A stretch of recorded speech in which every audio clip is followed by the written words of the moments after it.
poco del anterior jueves, lo que hablamos, vimos a un hombre impulsivo llamado Pedro, el cual le gustaba hacer las cosas rápido, temperamental, y que había negado a su maestro, sintió vergüenza, pero estaba arrepentido. Y otro hombre que estaba por ahí cerca, Judas, traicionó a su señor, a su maestro, pero no tuvo arrepentimiento sincero. ¿Sabes? Mientras estaba el juicio en la casa de Anás, este hombre Judas se presentó unas 2 veces e intentó devolver el dinero que le habían dado, las 30 monedas, y fueron al templo y ahí tiró las monedas en el lugar santo y le dijo, vayan y hagan lo que ustedes quieran. Y fue todo avergonzado y se colgó, se ahorcó, ¿no? No encontró consuelo en su maestro, estaba muy avergonzado. En tanto, Pedro fue restaurado por su Señor, y eso es lo que hace nuestro Señor en nuestras vidas. Nos consuela, nos da una oportunidad más y nos ayuda para que podamos encontrar en Él esperanza. Amén, esperanza. Entonces, fueron diferentes respuestas, la misma misericordia, pero diferentes respuestas de dos personas que traicionaron a su Señor. Y ahora ya amanece, lo llevan a un lugar, y lo que muestra este capítulo es que llevan al gobernador. ¿Quién era en ese tiempo? Era Pilato, ¿cierto? Y Pilato dice que escuchó todo lo que tenían en contra los judíos contra Jesús, y dicen, no he encontrado nada contra este hombre. La verdad es que este hombre es inocente. Y podemos ver en este pasaje algunas características de este juicio. Quiero mostrarte, versículo 2, hay una acusación, y Pilato está escuchando que hay un hombre que hace milagros, y este hombre no era cualquier hombre. Este hombre se llamaba Cristo, se llamaba Jesús. Y había escuchado que había entrado triunfalmente a Jerusalén, había escuchado que lo habían recibido con ovación, había escuchado de que había discutido con los fariseos, los saduceos, con los herodianos, que les había puesto en su lugar a ellos, había escuchado de que este hombre había hecho milagros por años, y ahí estaba delante de él.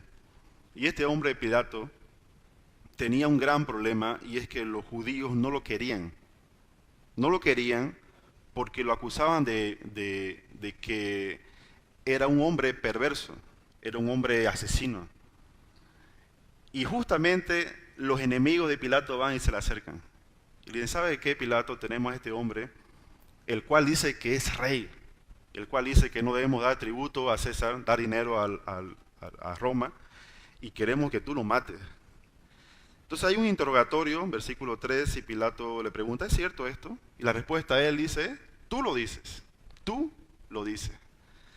Hay una exoneración, dice, bueno, he visto las pruebas en este juicio y he encontrado que este hombre no ha cometido ningún delito. Entonces estas personas, versículo 5, empiezan a intimidarlo. ¿Has visto este tipo de personas aguerridas que van y se acercan hasta conseguir algo? No, es que esta persona hizo esto. Es que este de aquí hizo aquí. O en las casas, ¿no? Las esposas, los esposos. Tú nunca, tú siempre. Y los hombres bastante ásperos. Salí de acá. Intimidación, intimidación. ¿Saben qué? En los ayoreos hay un grupo étnico, los ayoreos, que en sus mesas de discusión, el que grita más alto es el que tiene la razón. ¿Has escuchado eso? El que tiene la razón es el que termina gritando más fuerte. Entonces, nosotros no tenemos esa costumbre como cristianos, ¿no ve? Pero este tipo de gente estaba tratando de intimidarlo. ¿A quién? Al gobernador. Ellos querían sangre, ellos querían ver a un hombre colgado. Y hay una predisposición de Pilato. Él dice, bueno, está bien, pero yo no puedo hacerlo, así que vamos a hacer lo siguiente. Está aquí este hombre Herodes, así que se lo vamos a enviar a él. Ustedes dicen que él ha predicado desde Galilea hasta Judea, entonces llévenselo a él. Es de Galilea, llévenselo. Y estando con Herodes, versículo 8 al 12, él empieza a ver a un hombre que ha sido traído y está todo golpeado. Es decir, no está bien su ropa planchada, me deben entender. no está peinado, lo han golpeado. Es como que te agarren a ti el cuello y empiecen a darte, ¿cierto? Los alguaciles del templo, los alguaciles de los fariseos, eso habían hecho con Jesús. Se habían burlado, lo golpearon, estaba maltratado. Entonces lo ve Herodes y estaba contento. Estaba contento porque quería conocerlo hacía mucho tiempo. Quería conocerlo porque había escuchado que hacía milagros. Entonces para él era un espectáculo, era como, Jesús está aquí. Entonces él puede convertir esta agua en vino. Él puede hacerlo, claro. Jesús, qué alegría verte. Qué alegría verte. Y empieza a hacerle varias preguntas y él no responde. Y se cansa y dice, bueno, ¿sabes qué? Mejor te voy a enviar nuevamente a Pilato. Y a raíz del que le envía esto, como si fuera un regalo, dice que a partir de ese momento ellos dos fueron amigos nuevamente, porque estaban enemistados, tenían un problema de años. Y cuando llega donde Pilato nuevamente, la misma insistencia de los religiosos judíos para liquidarlo. Y nuevamente aquí, ¿cómo personas que se creían tan buenas van a ir a hablar con un hombre tan malo? ¿En serio tan malo? Sí. En una oportunidad este hombre llevó unos estandartes de Roma. Y Roma tenía unos estandartes largos, ¿no? Como unas varas y tenía aquí una figura. Y las figuras que habían era del César. Resulta de que el César que estaba en las monedas era considerado un dios. Por eso la pregunta, ¿a quién debemos dar tributo? ¿Debemos dar tributo al César? Pues den al César lo que es el César, porque a ellos, para los romanos, el César era un dios. Y entonces manda que estos soldados vayan con su estandarte y los judíos que no les gustaba la idolatría se enojan. Entonces fue su primera metida de pata y quisieron provocar un motín en Jerusalén y todo se calmó. Luego ocurrió otro problema donde las personas estaban enojadas porque habían gastado dinero del templo para construir un acueducto y las personas se amotinaron y Pilato mandó soldados vestidos de civiles y empezaron a matar a la gente en ese momento. Y luego hay otro problema ahí que matan a la gente que es de Galilea y por eso probablemente está la enemistad con Herodes, ¿no? Que en el patio del templo los soldados entran y matan a los galileos. Entonces, aquí el asunto es cómo personas que se creen tan buenas van a buscar a un hombre tan despiadado, tan egoísta, tan egocéntrico, tan altivo. Obviamente, porque sus propósitos de ellos eran malos, ¿cierto? Ok, cuando tú ves la Biblia, la pregunta es, ¿cómo lo ves? ¿Como un libro de historia o lo ves como la palabra de Dios? Porque la Biblia no es un libro de historia, ¿cierto? La Biblia tiene historia, contiene historia, pero la Biblia es la palabra de Dios y la palabra de Dios es eterna, y la cual podemos aprender muchas cosas. ¿Ok? Podemos encontrar características de las personas, podemos encontrar su forma de actuar, su forma de hablar, su forma de comportarse.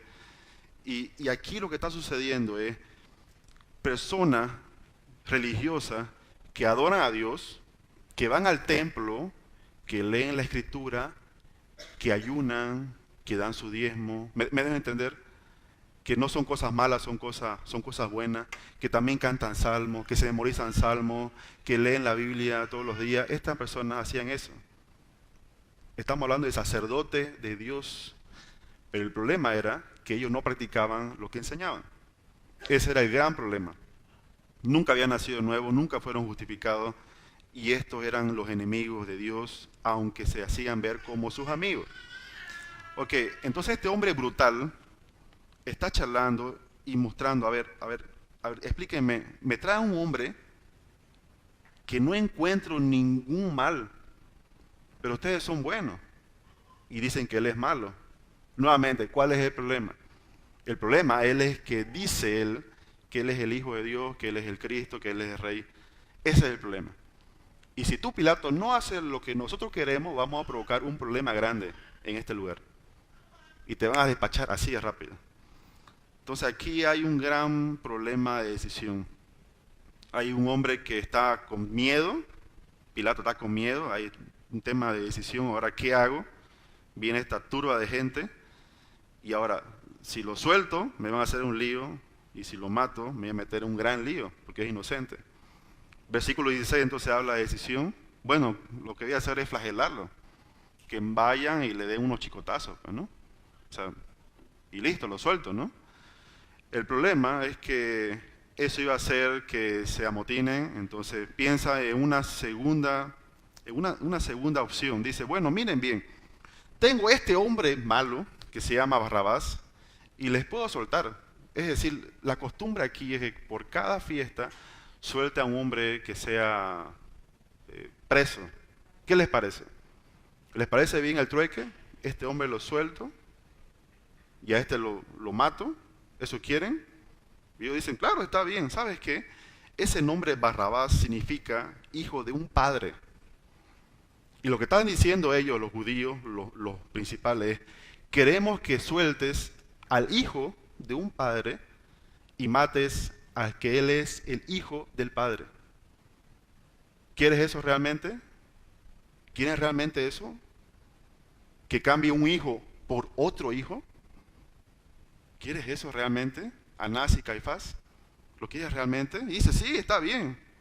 Está bien, y ahí empieza la turba a hacerse más y más grande y empieza a venir más gente y una multitud y la esposa se le acerca y le dice, oye, Pilato, ¿qué estás haciendo? ¿Sabes qué? Tuve unos sueños terribles anoche, pero terribles, no pude dormir bien a causa de este tipo. A causa de este hombre, no he podido dormir tranquila anoche, tené cuidado con lo que vas a hacer. Y ahí los esposos están pensando, es cierto, a veces mi esposa tiene razón en ciertas cosas y no le hago caso. Creo que ella le ha hecho caso, ¿no? Entonces está en una ayuntiva, ¿qué hago? ¿Le hago caso a mi esposa o a estos hombres que vienen todos enojados a entregar a este que es inocente? Entonces al final le dice, bueno, hay una decisión final, bueno, tanto gritan, les he preguntado 3 veces la misma cosa si quieren que lo suelte. Entonces, está bien, se lo voy a conceder, los voy a crucificar. Y el pueblo junto, empieza a gritar, sí, y que su sangre sea sobre nosotros y sobre nuestros hijos, dice en Mateo 27. Sobre nosotros y sobre nuestros hijos. Qué terrible. Agarrando condenación para ellos y queriendo condenar también a toda su familia, ¿no? Ok, entonces hay un consentimiento, está bien, voy a saltar a Barrabás y le voy a dar a mis soldados, entonces ellos se van a encargar de vestirlo, de prepararlo. Y la escena cambia y Jesús está con los soldados, empiezan a vestirlo con trajes de rey, le ponen una capa púrpura, le ponen una corona de espinos, la bofetean, lo escupen. Y ahí empieza la parte más complicada de todo este recorrido de Lucas y es la crucifixión. ¿Sabes qué? Quiero comentarte un poco acerca de este camino a la cruz, versículo 26 al 49. Tú sabes que la flagelación, se entiende qué es flagelación, ¿cierto? Se entiende que no estamos hablando de huasca, no estamos hablando de chicotazo. ¿Saben? Cuando yo era niño era muy dañino. Entonces me gustaba ver cómo funcionaba todas las cosas. Si esto era una radio, pues buscaba un destornillador de mi padre y agarraba los tornillos y empezaba a hacer esto, sacaba todos los tornillos, lo abría y veía cómo funcionaba. Y sacaba las piezas y a veces no sabía cómo armarlo nuevamente. Bueno, pasaba eso con radio, televisores, tenía mi padre unos relojes carísimos que le tiré unos martillazos y volaban las piezas y eran relojes que le habían regalado caros con chispitas de diamantes y tenían oro y... ¿Qué piensan que hizo mi papá cuando vio eso? ¿Se alegró? No me dio guasca, me dio una tunda. Con la radio, con el televisor, con el reloj, con el ventilador, con todo, ¿no?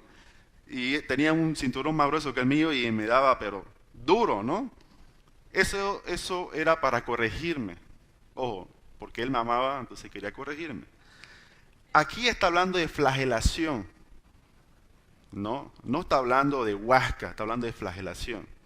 Bueno, Este tipo de acto barbárico de los romanos, eran hechos de esta manera. Ponían sus manos encadenadas y aquí detrás de la nuca, le sacaban la ropa y entre dos hombres empezaban a sincronizar, ¿no? ¿Saben qué es sincronizar? ¿No? Uno, después el otro, con un artefacto llamado flagrum, que era hecho de cuero, me imagino puro cuero, y en las puntas tenía unas bolas de acero, no acero, perdón, el acero no existía, de metal, y más o menos algunos piensan de que esto podría ser como un carnicero cuando machuca la carne, ¿se imaginan? Bueno, esto era para machucar carne. A veces venían con vidrio, que a veces venían con partes de huesos de animales o venía con otro tipo de material para hacer daño. ¿Cuál era el objetivo? Desprender la carne y a veces hasta dejar la carne suelta, es decir, como tira, ¿no? Los tendones, los músculos, los huesos. Es decir, este hueso salido de su parte, me dejan entender, ¿no? Entonces no es una cuestión de huasca, es una cuestión de flagelar. Entonces, habían personas que no podían sobrevivir al flagelo y morían antes de llegar a la crucifixión. Entonces Jesús sobrevive por la misericordia de su Padre, ¿no? Y algunos consideran como el flagelo como agarrar una escopeta y tirarle a alguien, ¡pum!, ¿no? Más o menos así era el daño que provocaba. Bueno, como esto era tan insignificante para los romanos, y bueno, lo vamos a crucificar, lo vamos a llevar a un madero, y va a tener que recorrer una distancia de más de 1 kilómetro con un pedazo de madera que solamente la parte larga del madero era como 100 kilos. 100 kilos. Saben, yo en mi casa, y mi esposa está por aquí, ¿se acuerda? Hice unos muebles para poner libros y cada mueble de cedro con toda la estructura, no, ni me lo imaginé, el peso son como 50 kilos. Entonces tuve que armarme como 5 muebles, cada uno de 50 kilos, solo así, lijarlo y empernarlo. Y dije, ¿y ahora cómo hago para levantar esto? Porque es pesado, entonces tuve que ponerme una faja, ¿no? Y para llevar de un lugar a otro lugar era demasiado pesado. Yo me imagino 100 kilos llevar, solamente la parte larga, pero había el otro pedazo que era el patíbulum, y ese tenía como 45 kilos de peso. Entonces probablemente Cristo llevó el patíbulum, si fuera el caso, 45 kilos en la espalda. Dice que cayó, entonces tuvieron que ayudarlo. Solamente que eso haya caído sobre la espalda significa chocarse en un auto con un cinturón de seguridad, el impacto que tiene en el pecho. Entonces es un daño terrible, azotado, y aparte con este travesaño llevando. Y uno se pone a imaginar cómo un carpintero que clavó tantos clavos en la madera, ahora iba a ser clavado también en un madero, ¿no? Eso es lo más irónico. Bueno, pero el Señor tenía el control de todas estas cosas, ¿cierto? Porque entonces uno se pone a imaginar, bueno, ya es pasable, ¿no? Es decir, Cristo murió y ya, y listo, ¿no? Bueno, no es tan así. Quiero que te imagines un poco la escena, ¿no? Él está llevando un madero, alguien lo ayuda, hay 2 personas más que van a ser crucificadas, y las personas que van a ser crucificadas lo van a levantar en alto. Es decir, si no le pone un toquito para que se siente en la cruz y esté ahí día, entonces va a estar colgando, ¿no? Entonces, sus brazos colgando así, nadie puede levantarlo ni media hora, se le adormece el brazo, imagínate, está colgando tu propio peso. Hay personas que hacen paralelas en este lugar, ¿cierto? Para tener músculo, imagínate estar ahí 6 horas colgado, con clavos, sogas. Hay un problema de retención de fluido, las heces fecales empiezan a caer, el orina empieza a caer, la sangre empieza a caer, el sudor empieza a caer, se vuelve un charco de materia orgánica ahí abajo, maloliente. Todos hacen la burla porque estás colgado. Perdón por ser tan gráfico, pero te quiero llevar a ese momento. La persona ahí crucificada gritando, pidiendo auxilio, o maldiciendo o escupiendo a los que están abajo, y los de abajo escupiendo a los que, tratando de escupir a los que está arriba. Y todo haciéndose la burla. Y estaba Cristo ahí como humano, como 100% humano, también sudando, también sangrando, también doliéndole las heridas, los pulmones llenándose de monóxido de carbono, la sangre fluye despacio, el corazón late despacio, todo el cuerpo adolorido durante horas. Hay personas que se resfrían, ya les duele todo el cuerpo y no quieren levantarse ni ir a trabajar. Imagínate estar colgado así. Bueno, uno de los soldados viene y toma una esponja para darle vinagre y uno dirá, bueno, una esponja, ¿sabes qué? Este tema de la esponja, te lo voy a poner real, es un artefacto que usaban para ir al baño, es un papel higiénico, ¿no? Entonces, esta esponja que usaban era lavable, entonces lo usaban para el baño y también para otras cosas. Y le estaban pasando al Señor mojado con vinagre para metérselo a la boca. Eso está ocurriendo aquí. Y, y uno se pone a pensar, pucha, no había sido tan sencillo estar ahí arriba, ¿no? No había sido tan sencillo. Y el Señor tiene agonía, tiene sufrimiento, los discípulos están mirando de lejos, algunos, otros escaparon, las mujeres que seguían a Jesús están ahí llorando. Es todo un drama, su mamá terrenal está empapada en lágrimas y la gente está confundida y uno dice, ¿se acabó todo? ¿Se acabó realmente este hombre que decía que era el Mesías, que entró en gloria a Jerusalén y se acabó todo? Lo han matado. Y él exclama y dice, todo ha terminado, y exhala y muere. Viene un hombre, un soldado, y traspasa con una lanza a su costado y sale sangre y agua y se asombra, dice el centurión, se asombra porque mira de que este realmente no había sido un hombre normal, es decir, esto es diferente. El Señor se ha glorificado en esto, siendo un hombre gentil y no era judío, y se asombra por ver todo lo que está ocurriendo. Todo se nubla, hay un terremoto, los que están en el templo se dan cuenta que algo ocurrió porque el velo se parte en dos, la gente sale corriendo, las personas se empiezan a desesperar, hay confusión, algunos muertos salen de sus tumbas. Entonces fue algo que no pasó desapercibido, ¿cierto? Es decir, fue notorio, un hombre murió, pero no era cualquier hombre, no era cualquier hombre, ese hombre era Dios. Y quiero preguntarte, ¿tú has entendido realmente ese sacrificio? ¿Lo has entendido realmente a cabalidad como está escrito en la Biblia? Porque uno se pone a pensar que, a ver, un hombre muere en una cruz de una manera tan horrenda, más bien no le quebraron las piernas. O sea, ¿esas son buenas noticias? Ese es el punto. ¿Son buenas noticias esto? Un hombre lo mataron, ¿es buena noticia? Todos los días escuchamos de gente que es asesinada, pero no son buenas noticias, ¿cierto? Pero la Biblia muestra que esto sí es una excelente noticia. Y eso para el mundo es locura, locura. ¿Qué? ¿Un hombre asesinado brutalmente? No creo. Quiero mostrarte algo. Aquí hay dos hombres, y estos dos hombres al principio se están burlando del Señor. Pero uno de ellos recapacita y ahí arriba empieza a decir, Señor, ¿qué le dice? Acuérdate de mí, ¿cierto? Y el Señor le responde, de cierto te digo que vas a estar hoy conmigo. Pero su respuesta no fue, ¿sabes qué? Quiero decirte esto primero, amigo.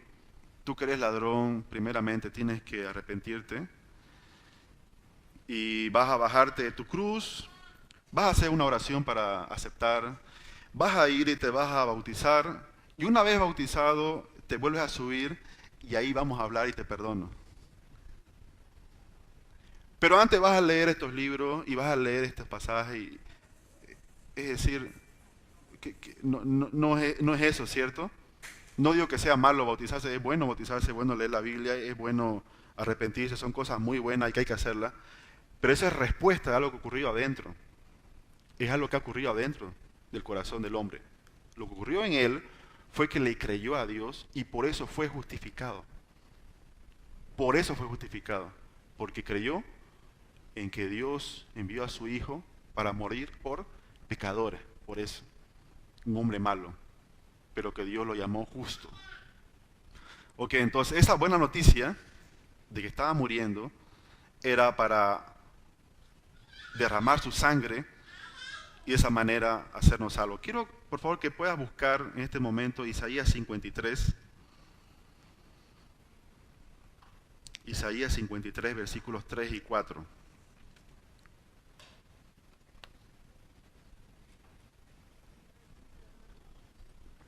El 3 y el 4. Y así escribe el profeta acerca de Cristo, despreciado y desechado entre los hombres, varón de dolores, experimentado en quebranto. Y como escondimos de él el rostro, fue menospreciado y no lo estimamos. Ciertamente llevó él nuestras enfermedades y sufrió nuestros dolores. Y nosotros le tuvimos por azotado, por herido de Dios y abatido. Y mira bien, por herido de Dios y abatido. No por herido de los hombres, ¿cierto? Por herido de Dios y su propio Padre lo abatió. Entonces esto nos muestra que aunque la sangre que simboliza vida, también simboliza otra cosa. ¿Sabe qué es eso? La sangre simboliza muerte. Simboliza muerte. Porque la sangre está íntimamente conectada con el tema del pecado. ¿Cierto? Está conectado por el tema del pecado. Por esta razón, primero, la sangre derramada nos recuerda que el pecado termina en muerte, es decir, uno se va a morir. Y segundo, porque Dios está hastiado del pecado que produce esa muerte. Entonces, cuando Dios ve la sangre, se señala en ella la realidad del pecado y de la muerte. Ahora, mira bien lo que dice Levítico 17. ¿Puedes buscarlo, por favor? Levítico 17:11. Hay algo que el Señor está hablando acerca del tema de la sangre.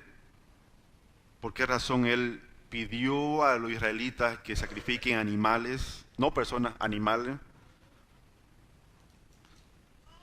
Dice así, Levítico 17:11, porque la vida de la carne en la sangre está, y yo los he dado para hacer ¿qué cosa?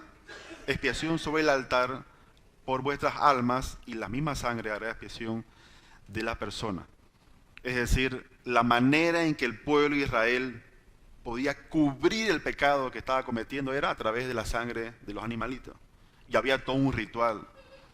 De hecho, hay una tradición que era Yom Kippur de ir y hacer un sacrificio el día de la expiación una vez al año. Iba el sacerdote, has escuchado esta historia varias veces, pero había un rito detrás de esto. Habían los dos machos cabríos que uno era puesto sus manos, el sacerdote hacía esto y lo mandaba al desierto para que vaya y muera y se pierda en el desierto y allá desaparezca, y el otro era llevado y sacrificado y la sangre era llevada al lugar santísimo. El sacerdote ponía un poco de sangre en el arca del pacto, en la tapa, y si el sacrificio era acepto delante de Dios, la sangre desaparecía así, desaparecía.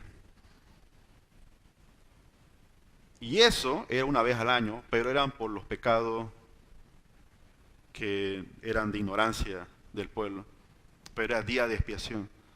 Entonces, eso estaba mostrando que iba a venir uno más grande que un macho cabrío, que un cordero cualquiera de la tierra, sino que iba a venir aquel que iba a ser el Cordero de Dios. De hecho, Juan el Bautista habló de eso, ¿no? Dijo, he aquí el Cordero de Dios que quita el pecado del mundo. Es decir, Él es la respuesta de la humanidad en cuanto al pecado. Las personas se preguntan, ¿cuál es el gran problema de las personas? La economía, la política, es un problema del amor, es un problema. ¿Qué es el gran problema? Es el pecado. Cuando el pecado está resuelto, las demás cosas se resuelven por inercia. Cuando Cristo viene a resolver el problema del pecado, mi pecado con Él, entonces las cosas son más fáciles de sobrellevar. Son más fáciles de sobrellevar. Entonces aquí tenemos la víctima sacrificial, expuesto. Te quiero preguntar, ¿puedes cerrar un momento tus ojos y preguntarte, ¿realmente valoro este gran sacrificio? ¿Realmente, alma mía, valora este gran sacrificio que hizo el Señor por los hombres que no lo buscaban? Alma mía, ¿realmente entiende que aún pecas cada día? ¿Aún entiendes que necesitas predicarte el Evangelio cada día? Alma mía, ¿lo entiendes realmente? ¿Has entendido el sacrificio de Cristo en la cruz por personas desobedientes? Que Dios es un Dios de misericordia. ¿Lo has entendido? ¿Puedes abrir tus ojos un momento? ¿Has entendido realmente de qué se trata la buena noticia? Se trata de Él, se trata de Él. Ok. Versículo 50, vamos a continuar hasta terminar el capítulo. Dice así, Jesús es sepultado. Entonces había un varón llamado José de Arimatea, ciudad de Judea, el cual era miembro del concilio, varón bueno y justo. Está hablando de que entre el concilio de los judíos y los ancianos había este hombre que creía que Jesús era el Señor. Este que también esperaba el reino de Dios y no había consentido en el acuerdo ni en los hechos de ellos, fue a Pilato y pidió el cuerpo ¿de quién? De Jesús. Y quitándolo, lo envolvió en una sábana y lo puso en un sepulcro abierto en una peña, en el cual aún no se había puesto a nadie.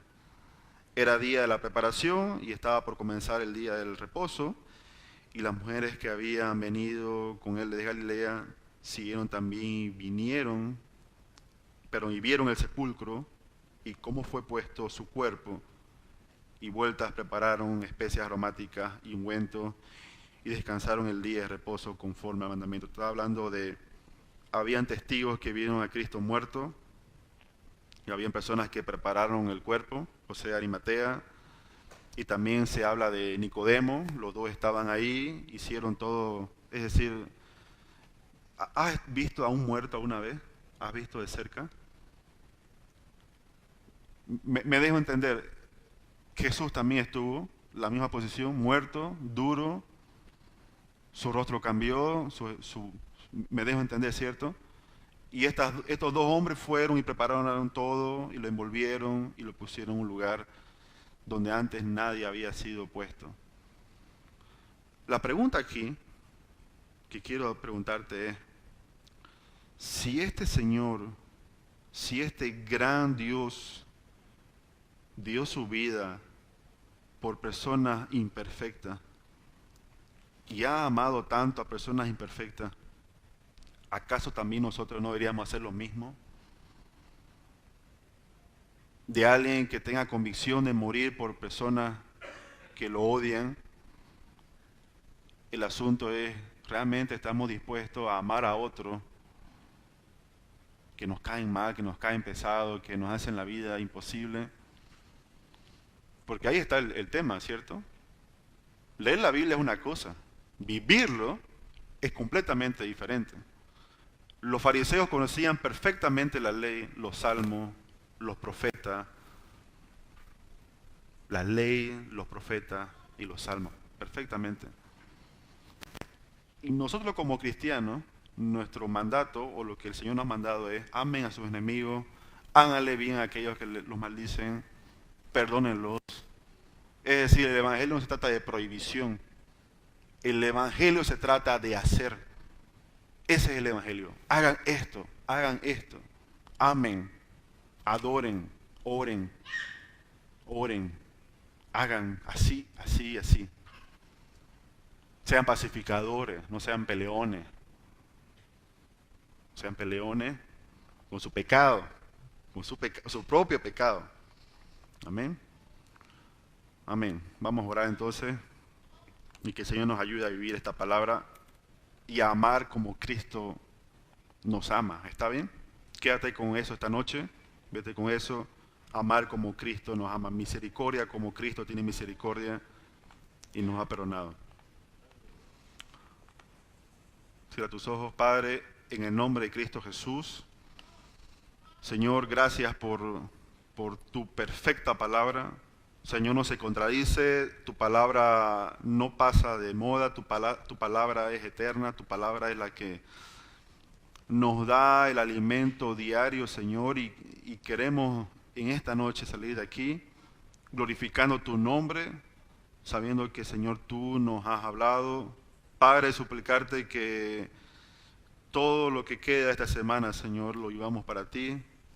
Padre, que toda esta semana podamos amar a aquellos que nos maldicen, que nos hacen guerra, que murmuran contra nosotros, que chismean, que están siempre viendo lo malo que hacemos, Padre Santo, que podamos tenerle amor, misericordia, paz, y que podamos, Señor, bendecir sus vidas. En el nombre de Cristo Jesús, exáltate, Señor, en medio de tu pueblo, y bendice también a aquellos que nos escuchan este mensaje a través del internet. En el nombre de Cristo Jesús, amén.